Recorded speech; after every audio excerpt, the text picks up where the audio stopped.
Bienvenue dans l'essentiel du dessous des cartes. Les élections européennes avaient lieu dès ce jeudi 6 juin aux Pays-Bas, car il est là-bas de tradition de ne pas voter le week-end.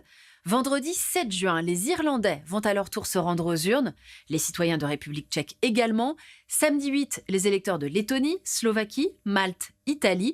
Et dans tous les autres États, on votera ce dimanche 9 juin. Ce sera le cas bien sûr en France et en Allemagne. Objectif commun pour les citoyens des 27 États membres, élire les 720 députés du Parlement européen, lequel siège à Strasbourg et à Bruxelles.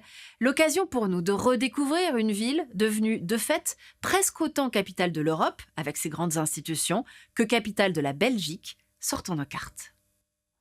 La région de Bruxelles-Capitale compte Bruxelles, mais aussi les nombreuses autres communes, telles Ixelles, Molenbeek ou Saint-Gilles. Bruxelles-Capitale est la seule région bilingue du pays et elle compte près de 1 250 000 habitants, soit plus de 10% de la population belge.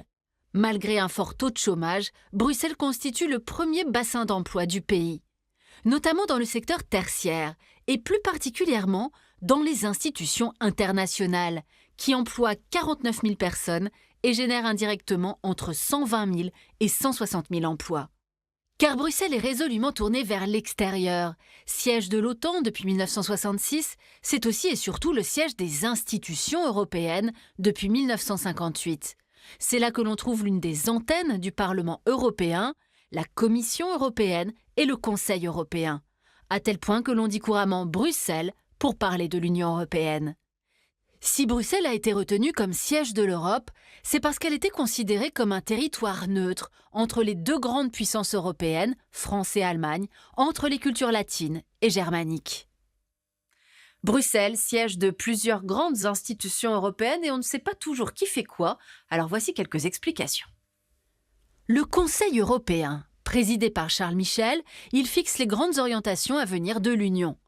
Le Conseil européen est constitué des 27 chefs d'État et de gouvernement, ainsi que de la présidente de la Commission européenne. Voici justement la Commission, présidée par Ursula von der Leyen depuis 2019, et constituée de 26 autres commissaires désignés par les États. Garante des traités, la Commission propose et exécute le budget et la législation européenne. C'est la branche exécutive, le gouvernement de l'Europe. Le Parlement européen, lui, amende et vote les propositions de la Commission au nom des citoyens. 720 députés élus tous les 5 ans au suffrage universel direct. Enfin, le Conseil de l'Union européenne, il rassemble les 27 ministres concernés par l'ordre du jour. Ils amendent et adoptent les propositions législatives de la Commission au nom des États. Voilà pour cette visite de Bruxelles et des institutions européennes, tandis qu'est venue l'heure d'aller voter pour chaque citoyen des 27 États qui composent l'UE.